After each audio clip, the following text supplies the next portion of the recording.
আসসালামু আলাইকুম বন্ধুরা, সবাই কেমন আছেন? আশা করি সবাই ভালো আছেন। আমি আলহামদুলিল্লাহ ভালো আছি। তো তেমন একটা ভালো না, মানে ক্লোরক্স দিয়ে বেডির বাথরুম দিয়েছিলাম, অনেক গন্ধ, মানে আমার মাথা কেমন জানি লাগতেছে। ঠিক আছে, আর খালি কাশ উঠতেছে।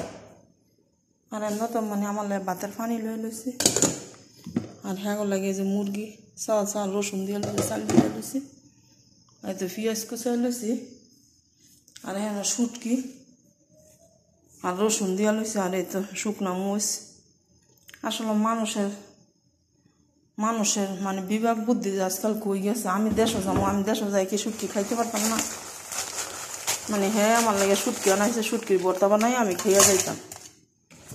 সিলেটটা মানুষের যে এত বুদ্ধি, মানে হ্যাঁ আমার বানায় দিয়ে যাইতে হইব। ঠিক আছে, আমি গেলে খাবি কেমনে? 2 বছর তো আরামে খালি, আমার লগে তোর পরিচয় হয়েছে 2 বছর তো আরামে খালি, আমি গেলে কেমনে খাবি? একটা কথা, আমি গেলে খাতি না খাইয়ে থাকবি? অবশ্যই খাবি। মানুষ এটা চিন্তা করলাম যে হয়তো দেশে গেলে খাইব। যেমন আমার কোনো কিছু আকল বুদ্ধি আর হয় নাই আর কি, আমি বুঝি না। হ্যাঁ আমার লেগে হ্যাঁ শুটকি আনছে, আমি খাইয়া যাইতাম, হ্যাঁ খাওয়া